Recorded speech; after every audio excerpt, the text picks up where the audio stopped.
Então vamos dar continuidade, né, ao nosso estudo. Hoje nós vamos partir do verso 9, né?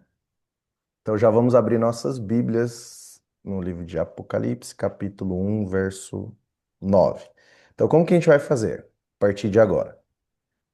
Na aula passada a gente fez eu fiz aquela introdução onde eu falei mais e tudo, só para a gente dar aquele direcionamento, né?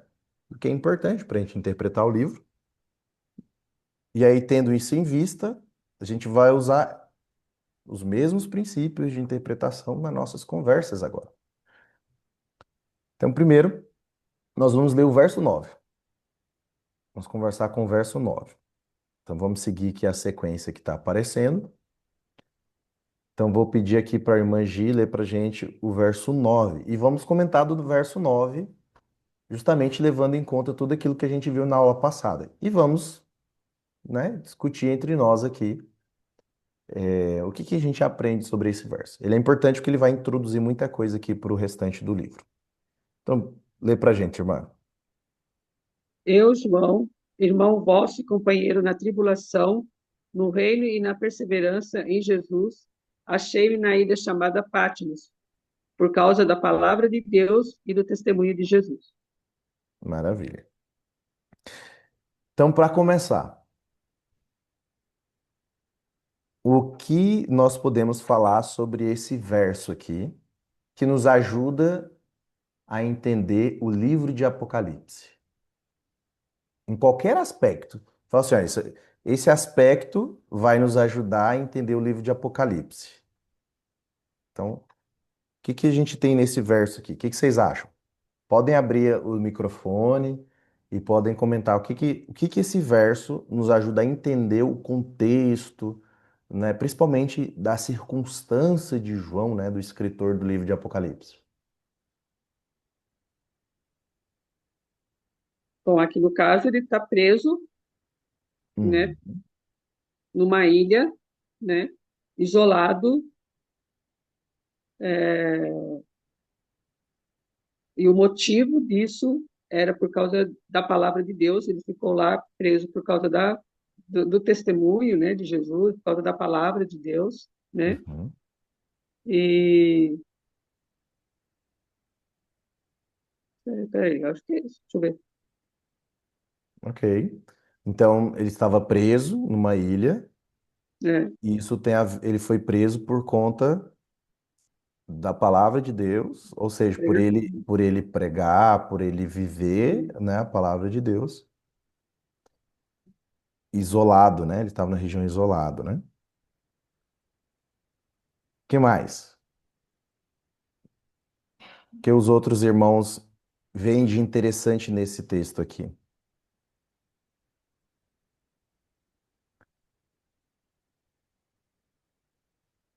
Por exemplo, alguém chegou a fazer uma pesquisa no livro de Apocalipse, aonde aparecem as expressões por causa da palavra de Deus e do testemunho de Jesus? Ou alguma coisa semelhante? eu não. Lembra que uma das coisas que a gente faz, né, na hora de fazer o estudo e tudo mais, a gente tem que ver outras partes da Bíblia e até mesmo do livro de Apocalipse, né? Então, isso que a irmã falou, ele traz mais força ainda quando a gente analisa o livro de Apocalipse. Por exemplo, Gui, lê pra gente, por gentileza, Apocalipse capítulo 6, o verso 9, depois o capítulo 11, o verso 3. Eu vou falando conforme você for lendo, pode ser? Pode ser. Então, o primeiro é o O 6. 6, verso 9. Então vamos ler todo mundo junto.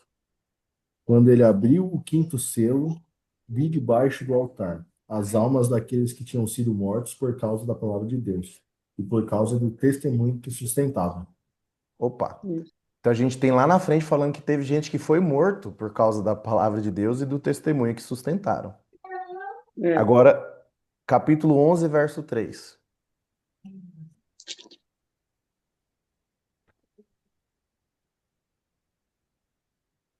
Darei as minhas duas testemunhas que profetizem por mil duzentos e sessenta dias, vestidas de pano de saco. Então aqui fala de duas testemunhas que elas deveriam profetizar durante o período de 1260 dias. Vestidas de pano de saco, essa linguagem vestida de pano de saco é uma linguagem de luto ou de tristeza profunda que a gente encontra no Antigo Testamento, certo? E aqui, depois, quando a gente chegar no capítulo 11, a gente vai ver que foi um período de muita perseguição. A gente vai entender mais depois quando a gente chegar no capítulo 11. Agora lê pra gente o último verso, capítulo 20, verso 4.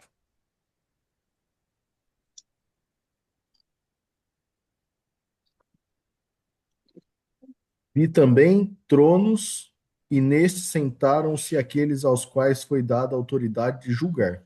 Vi ainda as almas dos decapitados por causa do testemunho de Jesus, bem como por causa da palavra de Deus. Tantos quantos não adoraram a besta, nem tampouco a sua imagem, e não receberam a marca na fronte e na mão. E viveram e reinaram com Cristo durante 1000 anos. O que que vocês já conseguem concluir aqui quando você olha essa expressão, palavra de Deus, testemunho, nos outros versos que a gente olha para o livro de Apocalipse?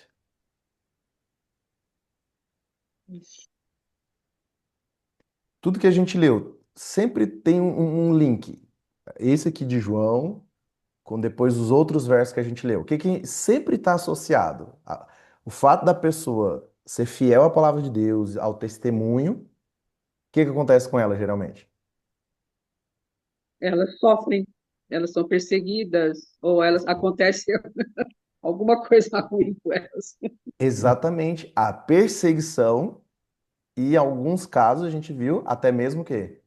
A morte. Morte. A morte. Então, quando João ele está dizendo assim, olha, eu sou seu irmão e o companheiro de vocês, eu sou o irmão de vocês e companheiro de vocês na tribulação, no reino e na perseverança em Jesus, essa tribulação ela está associada à perseguição. É. Por quê?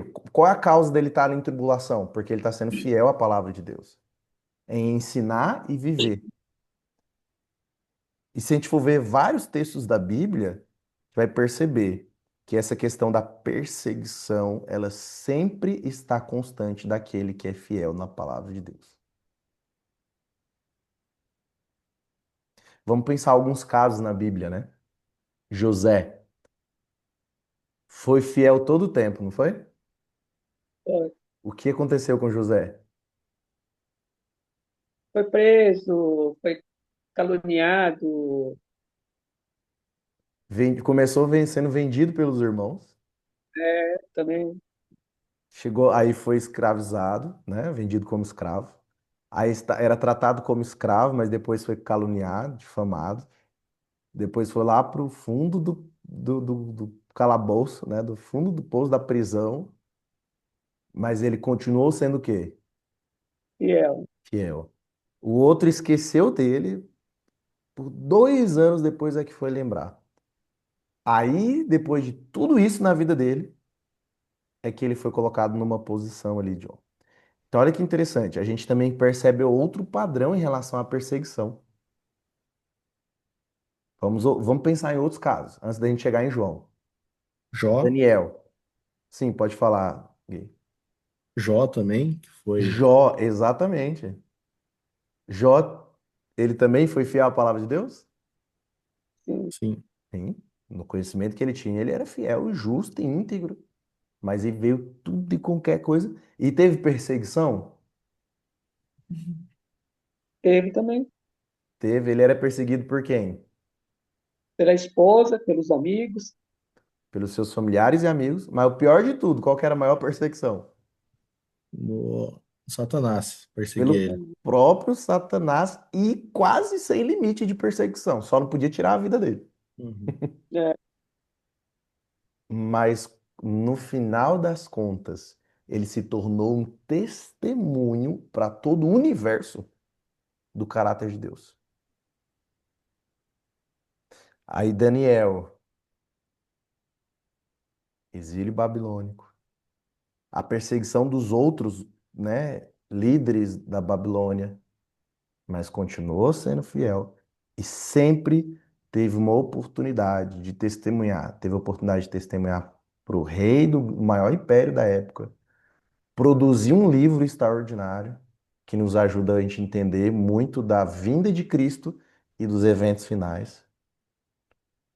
E a gente poderia falar vários outros nomes, né? Paulo, né?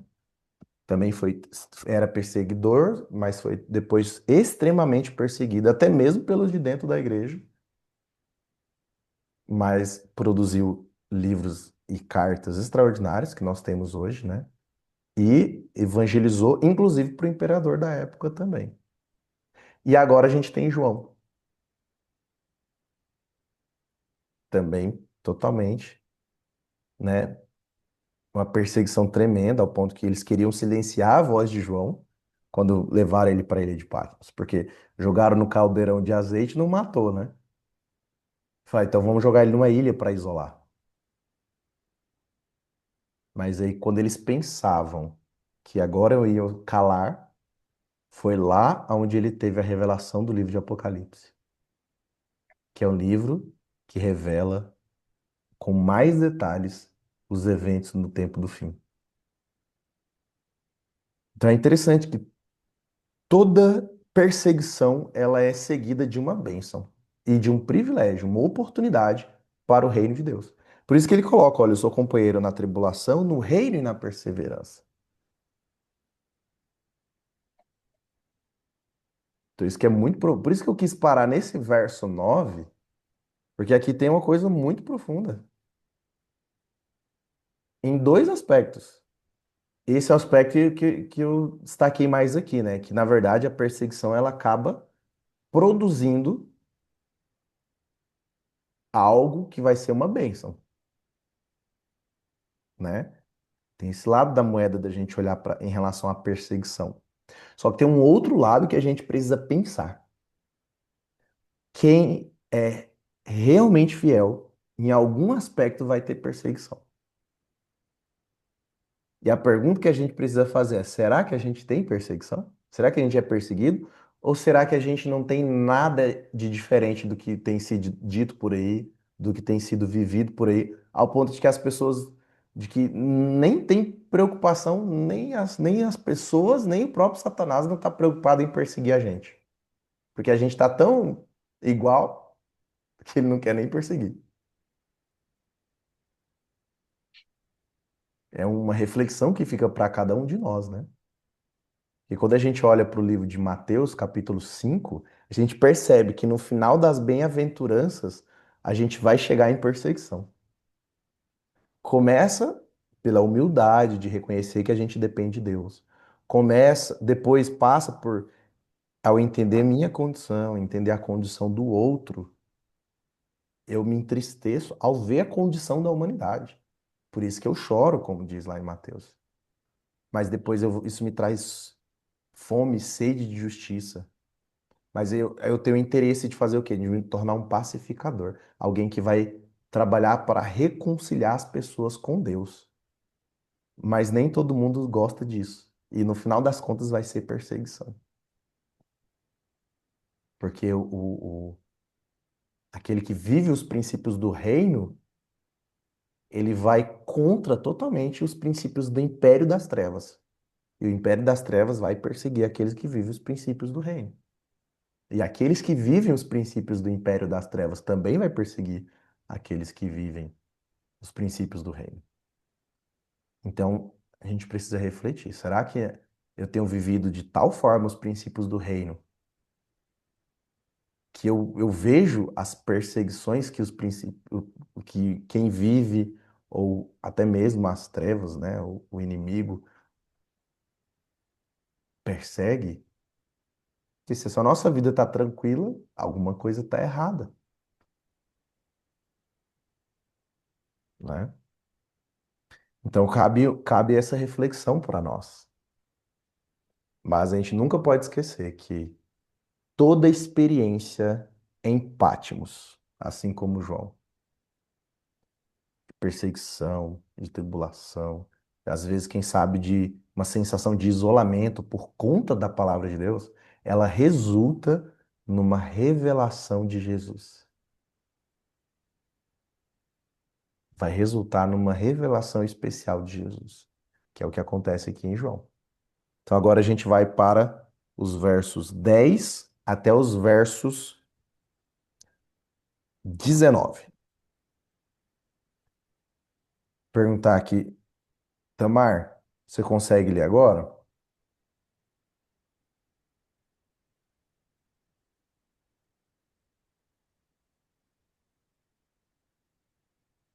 Tá no mudo.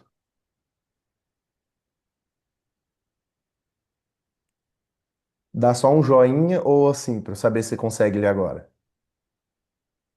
Ah, não consegue, ok. Porque você leria no celular, mas tá usando o celular, né? Sim. É que tá no mudo o teu celular. Mas então eu vou pedir aqui para a irmã Gi de novo. Tá.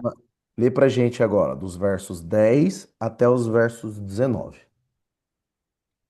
Achei-me em espírito no dia do Senhor e ouvi por detrás de mim grande voz, como de trombeta, dizendo: O que vês, escreve em livro e manda às 7 igrejas: Éfeso, Esmirna, Pérgamo, Tiatira, Sardes, Filadélfia e Laodiceia. Voltei-me para ver quem falava comigo, e voltado, vi 7 candeeiros de ouro, e no meio dos candeeiros, um semelhante a filho de homem, com vestes talares e cingido à altura do peito com uma cinta de ouro. A sua cabeça e cabelos eram brancos como alva lã, como neve, os olhos como chama de fogo, os pés semelhantes ao bronze polido, como que refinado numa fornalha, a voz como voz de muitas águas. Tinha na mão direita 7 estrelas, e da boca saía-lhe uma afiada espada de 2 gumes. O seu rosto brilhava como o sol na sua força. Quando o vi, caí a seus pés como morto. Porém ele pôs sobre, porém ele pôs sobre mim a mão direita, dizendo: Não temas, eu sou o primeiro e o último. E aquele que vive, estive morto, mas eis que estou vivo pelos séculos dos séculos e tenho as chaves da morte e do inferno. Escreve, pois, as coisas que viste, e as que são, e as que hão de acontecer depois dessa. Maravilha. Acho que eu consegui o som aqui agora. Ah, agora foi. Muito bem. Então, olha só, nós temos essa visão agora, né? Uma visão extraordinária e que ela vai nos ajudar a entender os capítulos 2 e 3. Então, só para direcionar, hoje nós não vamos entrar em detalhes em todas as cartas às igrejas. Isso a gente vai fazer no próximo estudo. Hoje eu quero que a gente olhe numa visão mais geral os princípios que vão nos ajudar a interpretar essas cartas, ok? Então, tanto nessa visão, quanto um detalhe ou outro nas cartas no sentido mais geral. Então, pensando agora nessa visão, certo? O que que a gente entende aqui? O que está sendo aludido do Antigo Testamento, certo? Quais são as imagens, quais são as simbologias, né? Então, vamos buscar agora detalhes aqui. O que que vocês acharam de interessante? O que que vocês entendem que tem de importante aqui para nos ajudar a interpretar depois as cartas?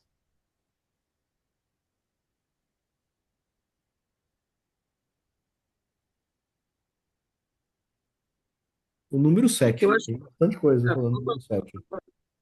Apareceu bastante o número 7, né? Então, por exemplo, são 7 igrejas, né? Depois tem as 7 estrelas, né? Exatamente. O número 7. Por que será 7?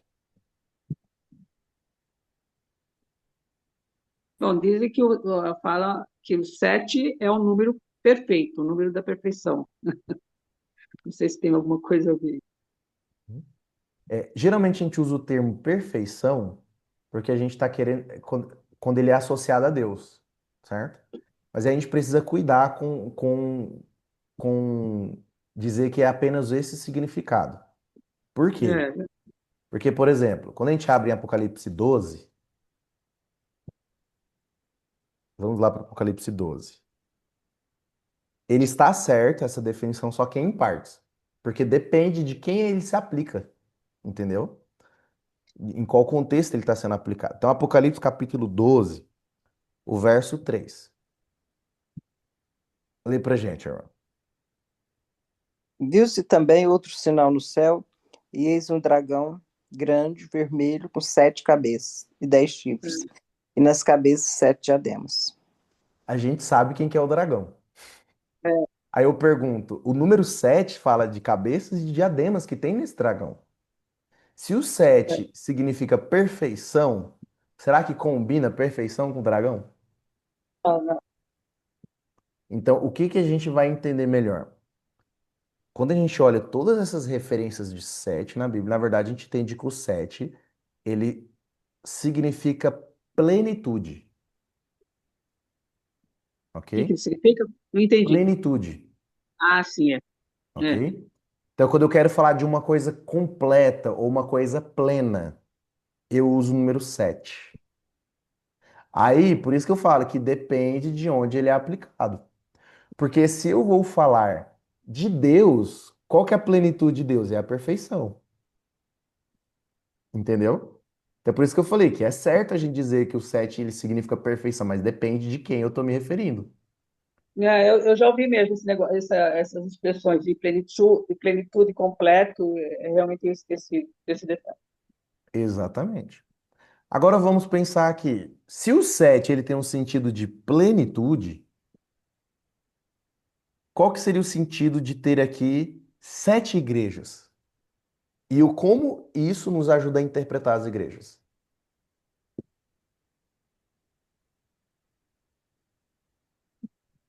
É na plenitude, né? Para toda a igreja.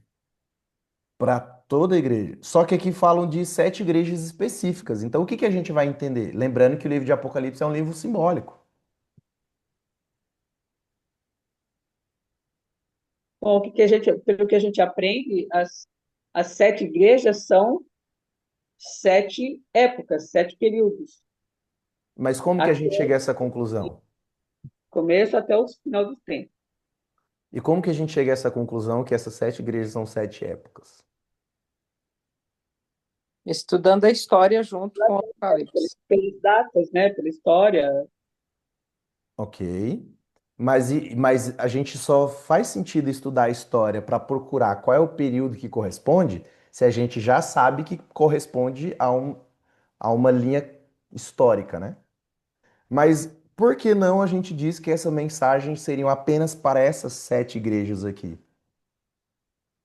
Porque diz até o nome das igrejas, né? Éfeso, Esmirna, Pérgamo, Tiatira, Sardes, Filadélfia, Laodiceia.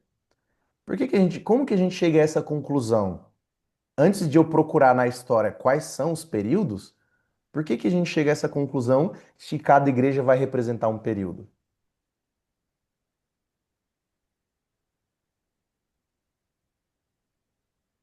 E agora? E agora? Está associado ao que a gente está falando do número 7 aqui. Eu pergunto, só tinha 7 igrejas na época de João? Não, muitas. Não, Muitas igrejas.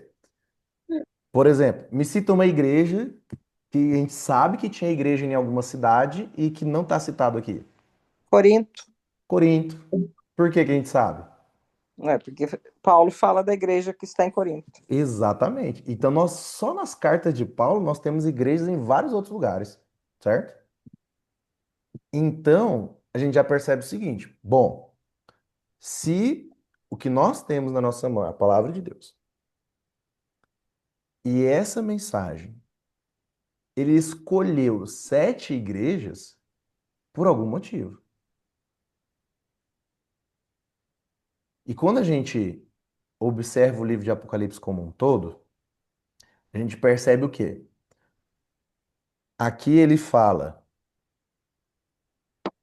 que o conteúdo dele, do livro de Apocalipse, é para falar das coisas que em breve devem acontecer.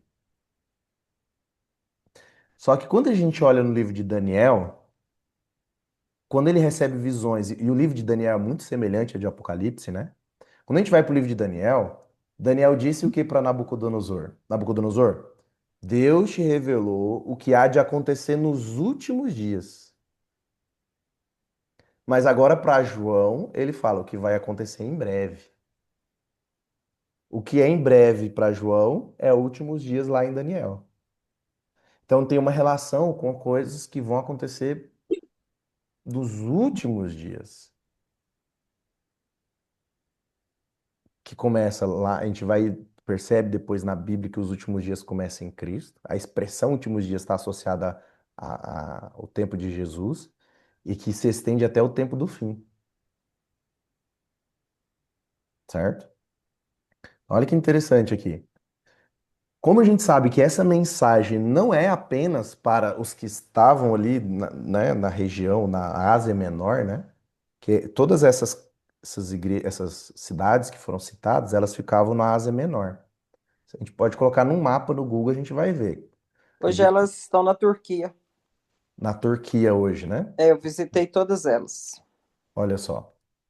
Então, o Tamar teve o privilégio de visitar cada cidade ali onde foi escrita essa carta aqui, né? Essa É. mensagem, essas igrejas.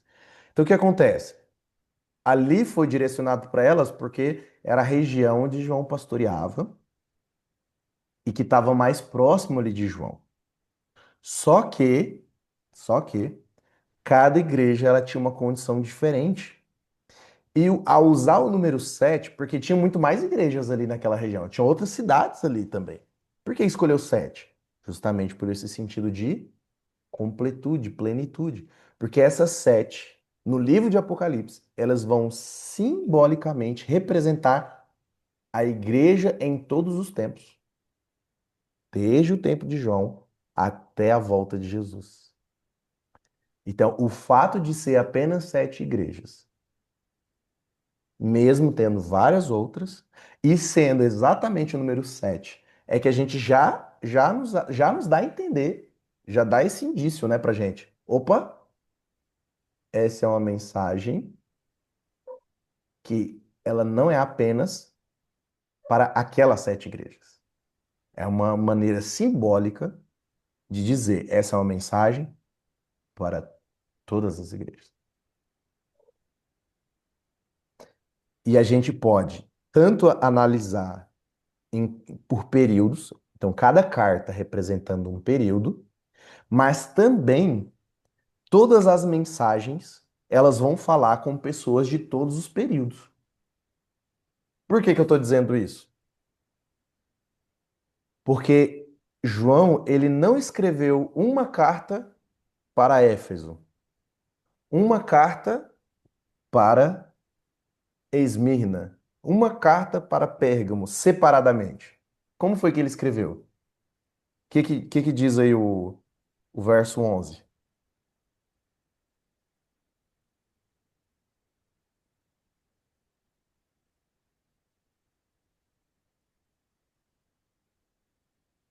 As cartas foram escritas separadas?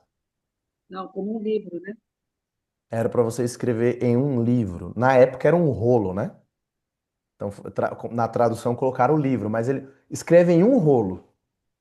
Então, as mensagens todas estavam em um só lugar. Ou seja, quando chegou em Éfeso, o pessoal de Éfeso não leu só o trecho do capítulo 2 para Éfeso. Eles tiveram que ler tudo. Por quê? O que vocês acham? Por que foi feito assim? Por que não foi direcionado? Ah, já que é Éfeso, então tinha que ser uma carta para Éfeso, uma para Esmirna, outra para Pérgamo, outra pra... Por que não foi separado? Foi tudo junto. O que vocês acham?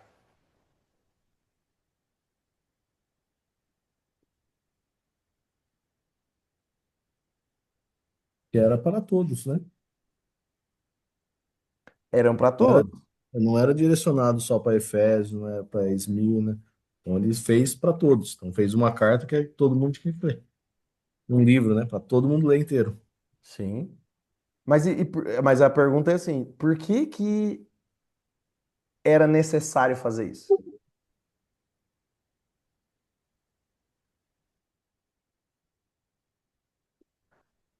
Ao olhar o conteúdo das cartas, a gente tem uma ideia do porquê que seria necessário. Por exemplo, Vamos pegar um exemplo só. Imagina alguém lá de Éfeso. A pessoa está lendo e essa pessoa, ela é fiel, ela não desanimou em nenhum momento, ela continua pregando, ela continua animada, ela ainda tem um amor à palavra de Deus, ao testemunho, à pregação do evangelho, ela tá a todo vapor.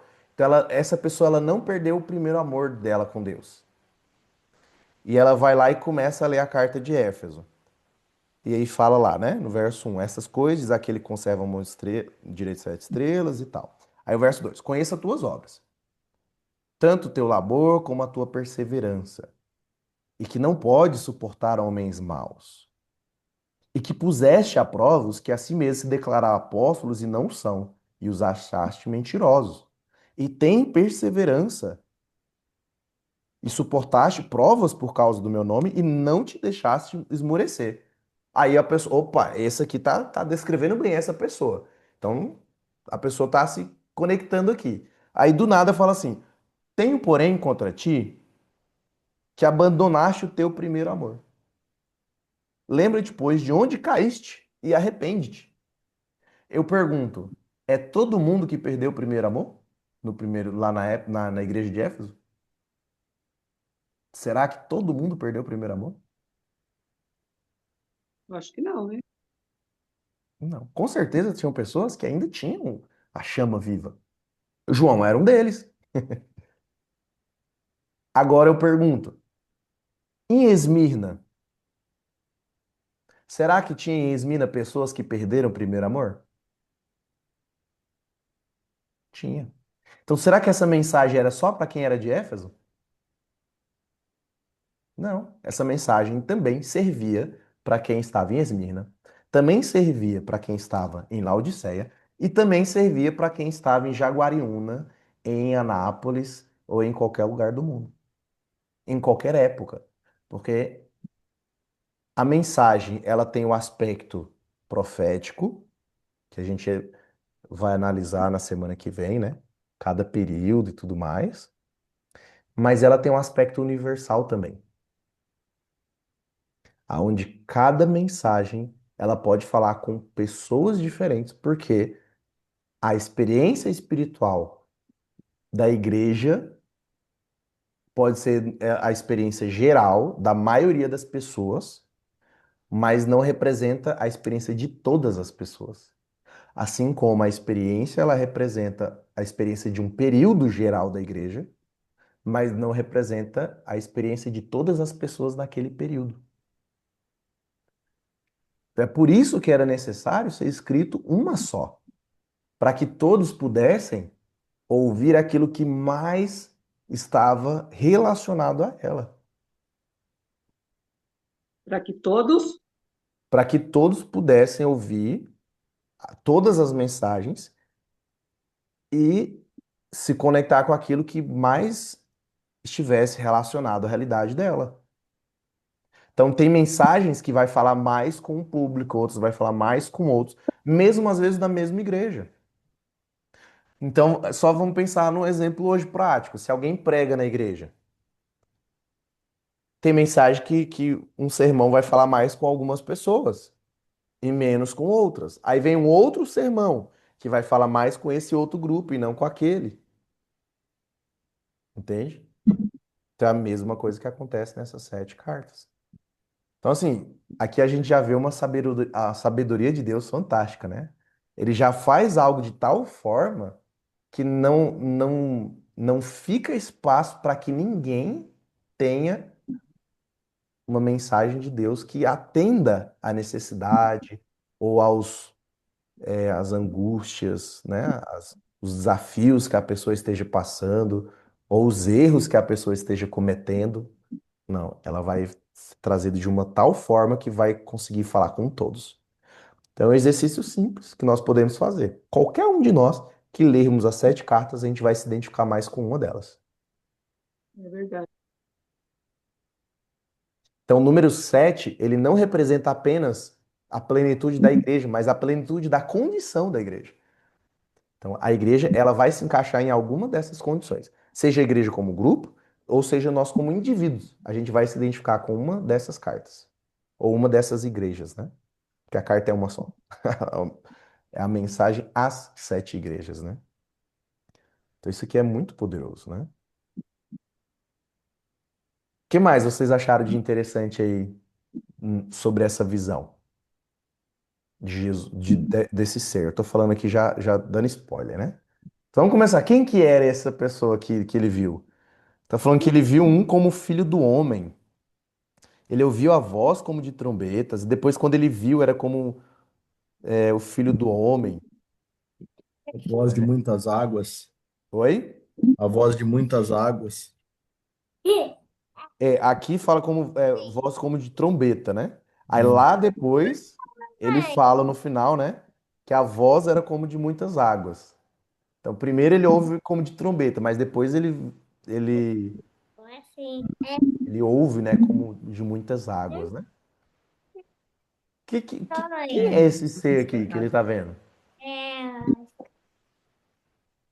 Esse é o próprio Cristo, mas aí, quando fala dos cabelos brancos, como alva lã, como neve, se refere ainda a ele?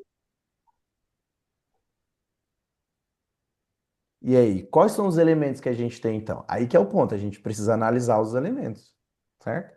Quais são as características que a gente tem aqui? Então, Conversa primeiro, vamos falada. começar pelas expressões. Grande voz como de trombeta. De onde a gente já viu isso na Bíblia?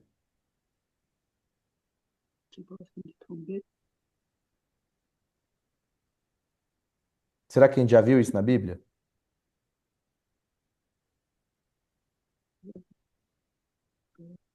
Nossa, tá vendo trombeta. Aqui. No Antigo Testamento, quem que é dito como a voz como voz de trombeta? Nos Salmos. Quem é tido como Deus. Deus tem a exato, voz como voz de trombeta. Deus como uma voz de trombeta? Principalmente nos Salmos a gente vê bastante isso, né? Ezequiel, alguns profetas, Ezequiel ou Isaías, Zacarias, alguém ali que tinha falado sobre a questão da voz como de trombeta, né, de Deus, né? Então aqui nós temos aspectos da divindade aqui, né? Aí falando, o que mais que a gente pode ver que é um ser divino?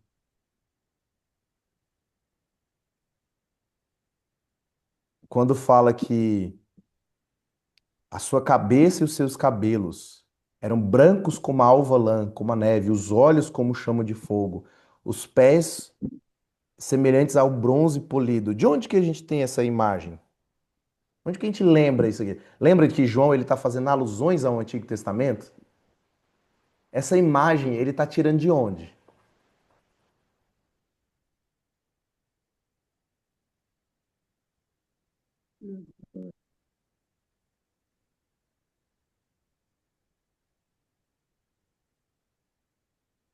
Não Alguém lembro. lembra? Abre lá em Daniel capítulo 7.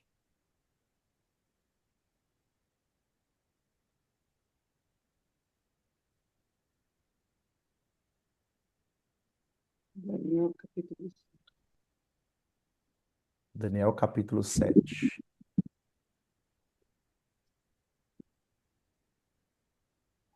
O verso 9.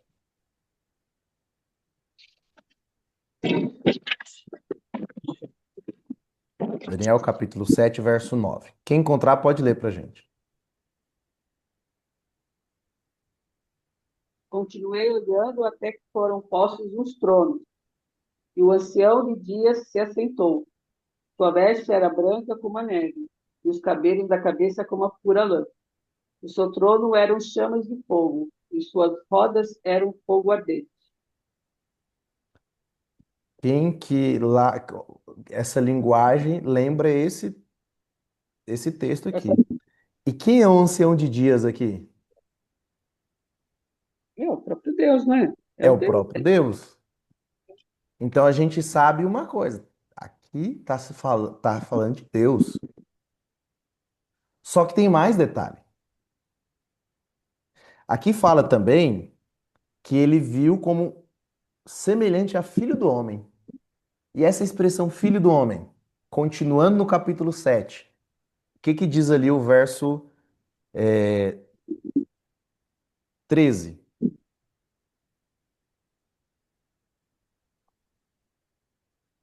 Eu estava olhando nas minhas visões da noite, e eis que vinha com as nuvens do céu um como filho do homem, e dirigiu-se ao ancião de dias, e o fizeram chegar até ele. Isso.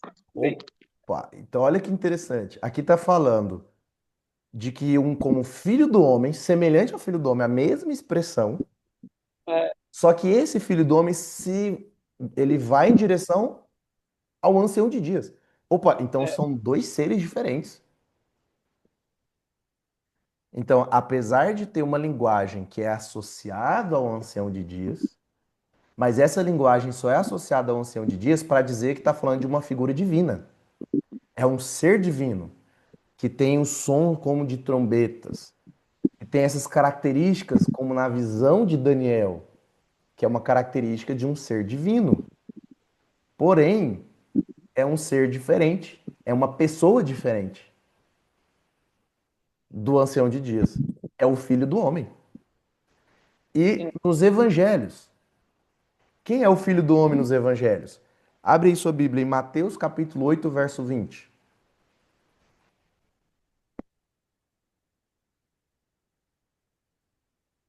Tem vários outros textos, né, que a gente identificaria, mas esse aqui é só um exemplo.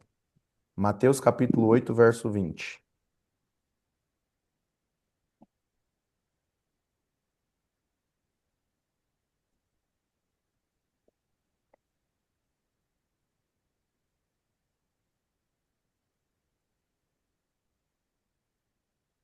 Quem encontrar pode ler. Mateus 8, 20. Mas Jesus lhe respondeu: As raposas têm seus covis e as aves do céu ninhos, mas o filho do homem não tem onde reclinar a cabeça. Quem era o filho do homem? Jesus está falando de quem aqui? Dele Dele. mesmo. Ele está falando dele mesmo. Ele está dizendo, olha, ele faz uma linguagem, uma metáfora, né? As raposas têm seus covis e tal, as aves, os ninhos, mas o filho do homem, ele está se referindo a ele mesmo, porque as pessoas queriam seguir a ele. Ele falou, olha, mas eu não tenho onde reclinar a cabeça. Ou seja, vocês não estão vendo me seguir para receber algum conforto, alguma coisa. Não tem nem onde dormir. Que aqui na Bíblia está escrito com letra maiúscula, filho do homem, né? Então, geralmente, quando se coloca em letra maiúscula, está se referindo a Jesus aqui no caso, né? Exatamente, exatamente. E aí também destaca a natureza itinerante, né, e desapegada do próprio Jesus. Sim. Mas agora a pergunta que eu faço: o que isso nos leva a. Ah, tem mais um outro detalhe. É que fala que também esse, como filho do homem, então a gente já viu que está associado a Jesus. A gente viu que tem características que mostram Jesus como um ser divino, certo? Ou seja, Jesus é Deus. Então, para pessoas que não acreditam em Jesus como Deus, o livro de Apocalipse mostra exatamente isso. Jesus é uma pessoa diferente do ancião de dias que é Deus, o Pai, mas ele é Deus também, certo? Ele é uma pessoa da divindade, assim como o Pai, distinto do Pai, mas igual. E aí tem mais um detalhe que fala que ele estava com vestes talares e cingido, ou seja, ele tinha aqui no, no, no- na altura do Bem, peito, né, vestido na altura do peito, uma cinta de ouro. Quem é que usava isso no Antigo Testamento?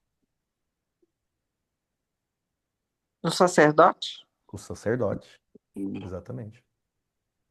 Então, não só descreve Jesus como uma linguagem descrevendo que ele é Deus, mas ainda descreve ele também como sacerdote. E faz todo sentido, porque Qual é um outro elemento que aparece nessa visão que está totalmente relacionado ao sacerdócio no santuário?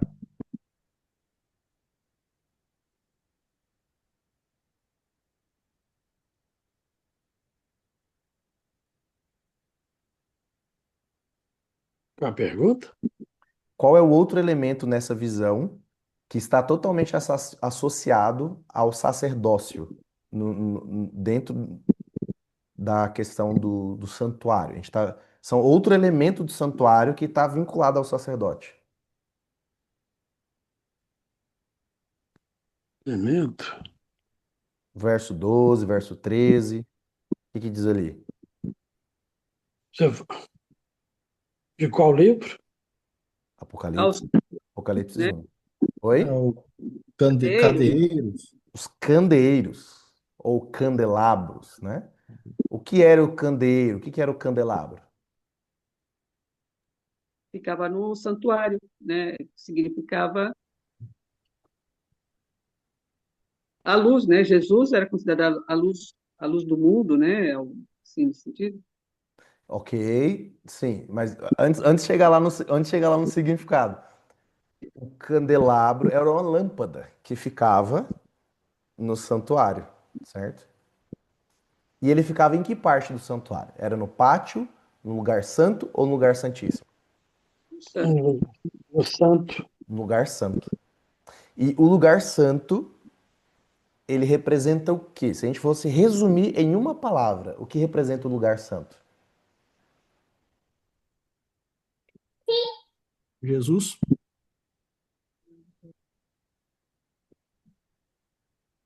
A gente vai sempre associar a Jesus, né? Mas na lógica do santuário, em uma palavra, que é uma coisa muito específica do santuário, o que que o lugar sacrifício, santo representa?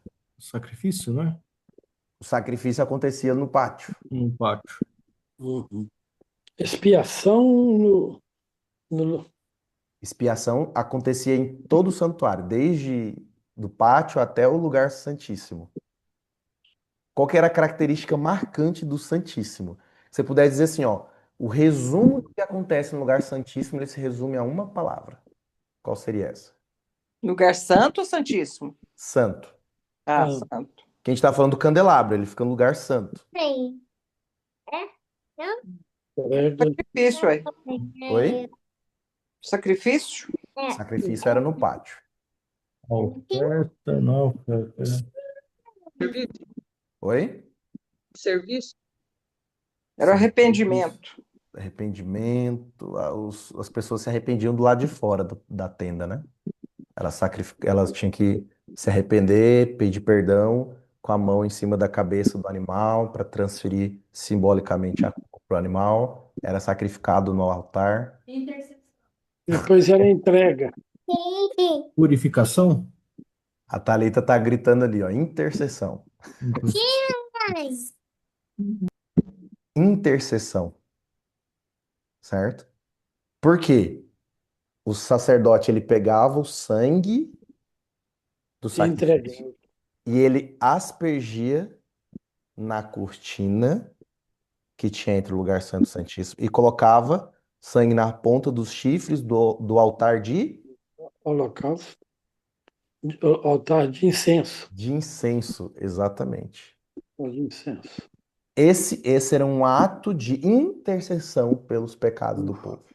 Era transferindo agora o pecado para o santuário, como se fosse dizer assim: Senhor, resolva o nosso problema do pecado. Dali a fumaça subia. Tinha um incenso, né, que fazia fumaça no lugar santo, né? Uhum. Fumaça do incenso, né? Mas o fato de ter um incensário e tudo, inclusive no livro de Apocalipse fala, né? Que o incenso representa a oração dos santos, está associado à intercessão também. Então, o lugar santo, se a gente fosse resumir o que acontece todos os dias no santuário, a gente resume em intercessão. O sacerdote, ele tem um papel de intercessão. Uhum. Então, o que nós temos aqui é uma descrição do Filho do Homem, que a própria expressão Filho do Homem já significa um ser humano divino. 100% homem, 100% Deus. Mas não só isso, mas que intercede. Uhum. Que intercede. Mediador, né? O nosso mediador, exatamente. E ele conquistou esse mérito quando ele morreu por nós na cruz.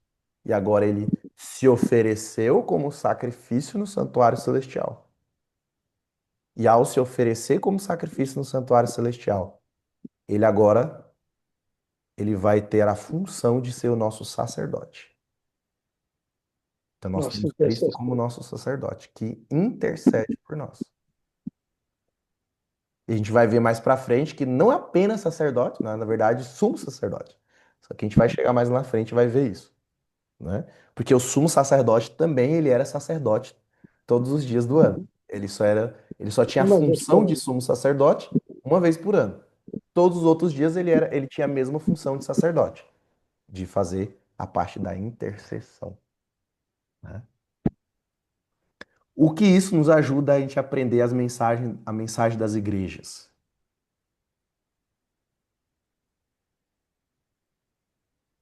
O que que diz o texto? Onde o Filho do Homem está? Intercedendo por nós. Intercedendo. E o que mais? Verso 13. Aonde que ele está? Está Qual no capítulo? santuário celestial. Verso 13. Qual que é o capítulo? Capítulo 1 a gente está. Ah, capítulo 1, verso 3. Peraí. E no meio dos 7 castiçais, um semelhante filho do homem, vestido até os pés de uma roupa comprida, cingido pelos peitos com um cinto de ouro. Ele está onde?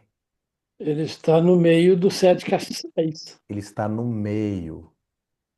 E o que significa os 7 castiçais ou os 7 candeeiros? O que que diz o verso 20? Não Das são igrejas. 7 espíritos das 7 igrejas? As Das 7 igrejas.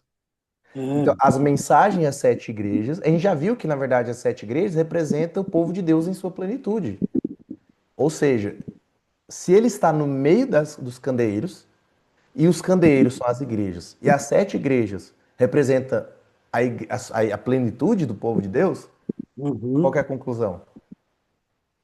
É que ele ainda continua no nosso meio, na Laodiceia. Ele continua ainda no nosso meio. Uhum. por nós. Ele continua no meio do seu povo, intercedendo por ele. Mesmo sendo laodiceanos. Isso. É que a gente ainda não chegou na conclusão de que a gente ainda vai chegar nessa parte, né? Por que que hoje nós somos Laodiceia, né? Por que que é dito isso, né? Uhum. Mas a gente está vendo que Jesus está no meio de nós, como nosso intercessor. Mas também já chegaram à conclusão que a sete igrejas é o período, né? Sim, a gente percebeu isso quando a gente veio o fato de que não tinham só 7 igrejas, né? Uhum. Então a gente foi analisando todos os detalhes. Por que que cada igreja representa um período? A gente viu esse ponto aqui, né? Uhum. Agora, o interessante é que Jesus ele não está somente no meio das igrejas, mas lá no capítulo 2, no verso 1, diz o que que Jesus está fazendo no meio das igrejas. O que que diz lá pra gente? No verso 1 do Capítulo capítulo 2, 2, verso 1. Ele não está apenas no meio do seu povo, o mas qual, acrescenta lá no capítulo 2. Que mais ele faz no meio dos candeeiros? Ou seja, das igrejas? O qual atestou a palavra de Deus e o testemunho de Jesus Cristo quando tudo ao que viu. Capítulo 2, verso 1. escreve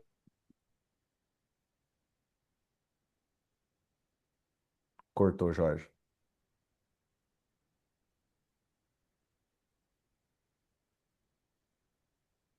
Acho que o áudio do Jorge cortou. Alguém lê pra gente?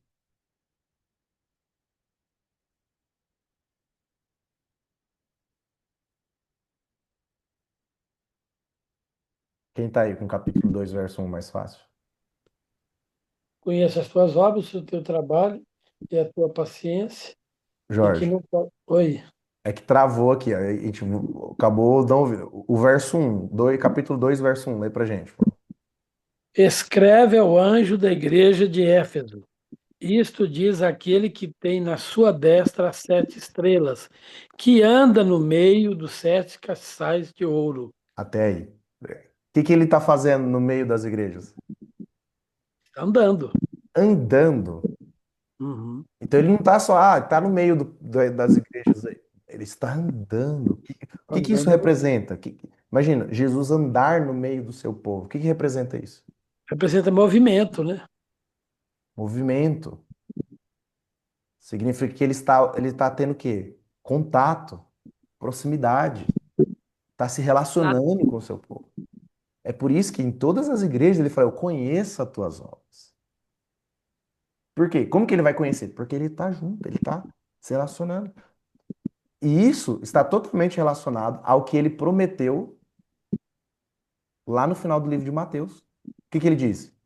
Eis que estou convosco até o quê? Até o fim Todo do dia tempo. até o fim. Até a consumir. Até a consumação do século, ou seja, até o final, eu vou estar com vocês.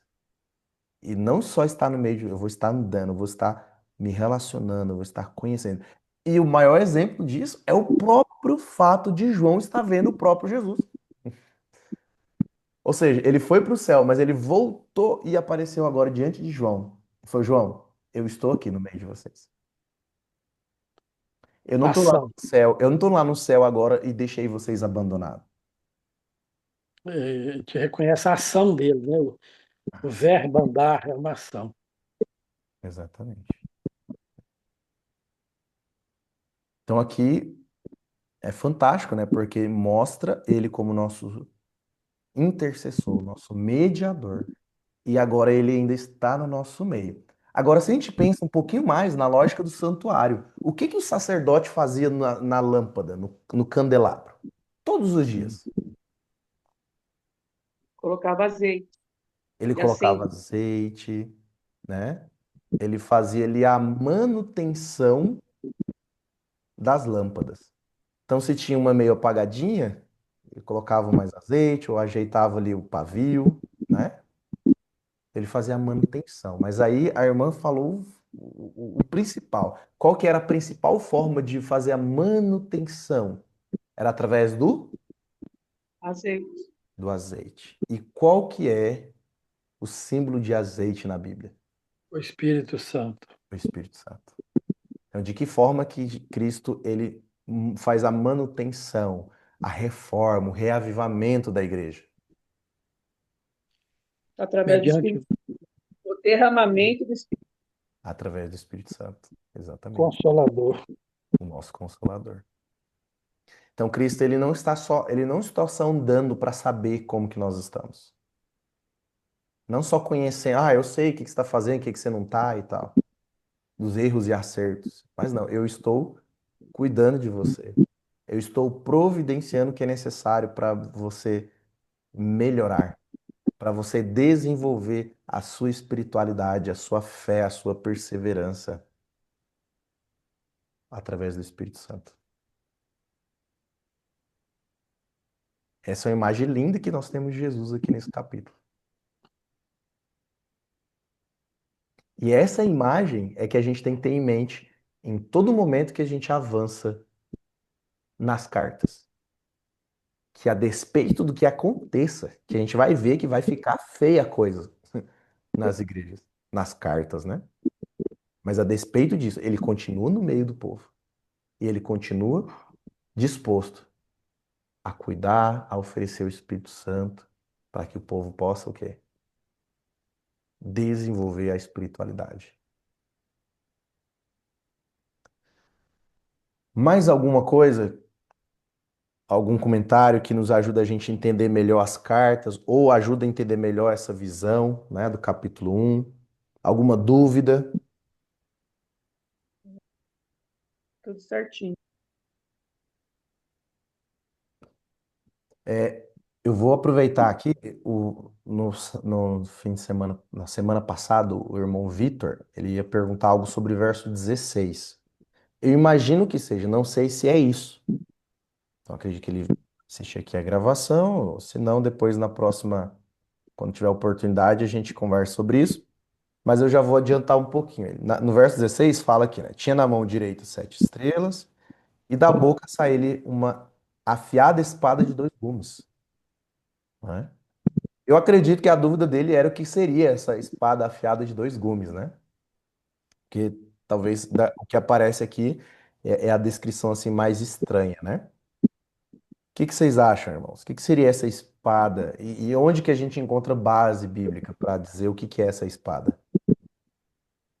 Lá, eu não sei qual a carta, mas Paulo fala sobre isso, sobre a armadura de Deus. E a espada é a palavra de Deus, Efésios ou não? capítulo 6, né? Efésios 6. Vamos ler aqui. O verso. Ele vai falando assim, ó, calçai os pés com a preparação do evangelho da paz, embraçando o escudo da fé, com o qual podeis apagar todos os dados inflamados do maligno, tomai também o capacete da salvação e a espada do Espírito, que é a palavra de Deus, certo? Então, a espada do Espírito é a palavra de Deus. Aí tem um outro texto ainda, que é em Hebreus. Hebreus, capítulo 4, o verso 12, se eu não me engano. É isso mesmo, que diz assim: porque a palavra de Deus é viva e eficaz, e mais cortante do que qualquer espada de 2 gumes, e penetra até o ponto de dividir alma e espírito, juntas e medulas, e é apta para discernir os pensamentos e propósitos do coração. Então, nós temos aí 2 textos, né, que falam a respeito da palavra de Deus associada à espada, né? Então, o que é essa espada que sai, né, da boca desse, na verdade, já fala, até sai da boca, porque ele é Deus, então sai da boca de Deus, é a palavra de Deus, né? Tem a própria palavra de Deus aqui, essa descrição. Então é isso. Se tiver alguma dúvida que talvez tenha esquecido, a gente pode, né, responder na próxima semana, ok? Então, qual que é a nossa atividade para essa semana agora? É a gente fazer o estudo de várias características das igrejas e a gente analisar agora à luz da história. Como que a gente consegue perceber essas características na história, ok? E aí a gente vai entrar agora especificamente sobre a interpretação de cada igreja em si, né? Nos períodos históricos, já que a gente está dizendo que cada um vai representar um período da igreja. Então, já vamos preparados para a gente conseguir descrever essas características nos períodos históricos, que vão nos ajudar a interpretar o que significa essas mensagens aqui, ok? Mas nós finalizamos aqui com essa ideia, né, de que Cristo ele está por meio do Espírito Santo conosco, sempre reavivando e reformando a nossa vida, para que nossa espiritualidade possa manter sempre, né, a nossa luz que vem dele, né? Mas essa luz se mantenha sempre acesa, para que nós possamos ser agora a luz do mundo, né? Porque ele é a luz e nós devemos ser a luz, certo? Para isso a gente precisa buscar constantemente o Espírito Santo, através da oração Amém. e o estudo da Bíblia. Boa Amém? noite. Até a próxima. Vamos só finalizar com uma oração. Vamos. Vou pedir o Gui, você faz oração pra gente, Gui? Vamos lá. Obrigado, Senhor, por mais essa reunião, mais esse ensinamento que o Senhor tem provido a cada um de nós. Que o Senhor continue sendo a luz do mundo, andando no meio de nós, levando conhecimento e tudo mais para que possamos levar a sua palavra e seguirmos o seu caminho. Amém. Eu peço e agradeço em nome de Jesus. Amém. Amém. Amém. Boa noite. Boa noite, pessoal. Deus abençoe.